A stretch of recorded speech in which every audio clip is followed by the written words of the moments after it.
Thanks for clicking on my channel. Today I have an interesting story for you today.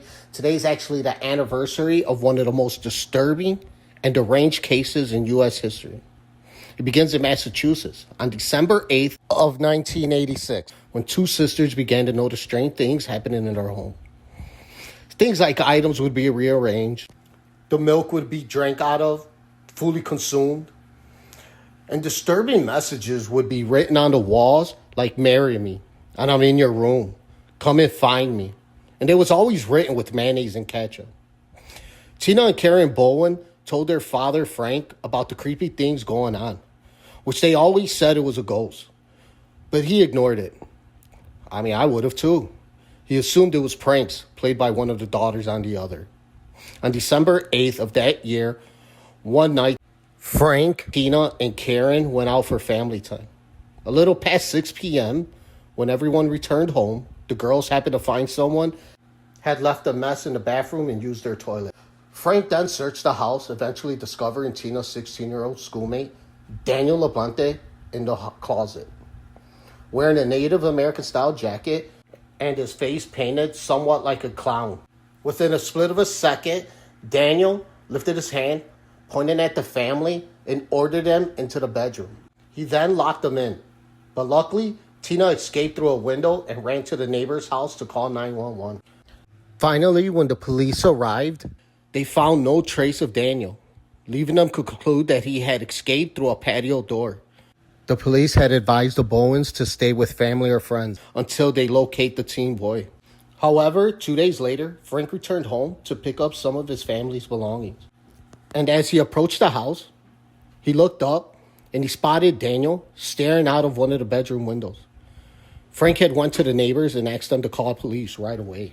Frank returns home, and upon entering, he finds his home has been vandalized. Everywhere, messages written on the walls saying, "I'm still here, come and find me, and marry me." Also, family photos appeared to be stabbed or cut, and only the faces of the two girls were ripped out.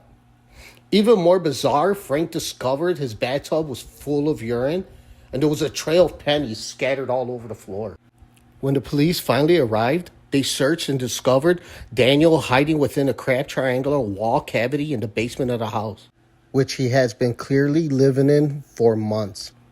It turns out that the 16-year-old had become obsessed with Tina, who he had taken out on a date sometime earlier. However, Tina was not interested in a second date, after some of the classmates told her that Daniel was facing rape charges. Therefore, Tina put an end to the relationship, or so she thought. After gaining access to the Bowen home using a small crawl space, Daniel began the psychological torment of the family.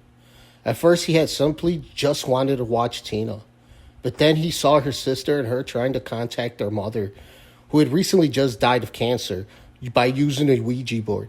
He began impersonating the ghosts and tapping on the walls and moving items around in their house and in the girl's bedroom. He taunted his victims for months, becoming more aggressive with his ghostly-like games, and even watched them from behind the walls during their most intimate moments. When Daniel first started living in their home, he was basically using it as a hiding place just to watch Tina. After his arrest at the Bowen home, Daniel was quickly sent to a juvenile detention center.